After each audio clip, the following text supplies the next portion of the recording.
The documentary Super China has come into spotlight, praised for being an encyclopedia for South Koreans to know China and know about China. It has won hearts of many South Korean audiences. It was aired by South Korea's leading broadcaster KBS as a New Year's special, giving a comprehensive view of China in the 21st century. Yang Zhao has this.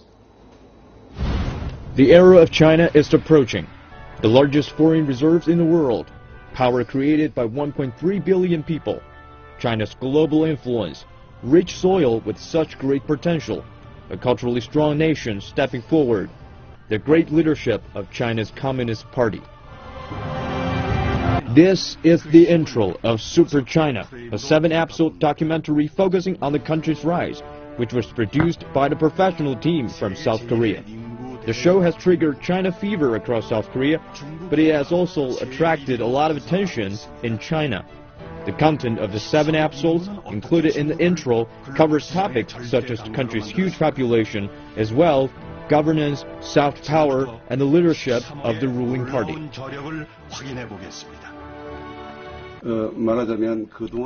The two countries have become much more familiar with one another since bilateral ties were enhanced 23 years ago.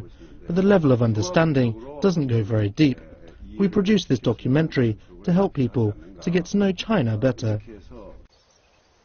The producers spent 10 months shooting the series, not just in China, but in more than 20 other countries around the world, aiming to present a show with an objective and a global perspective.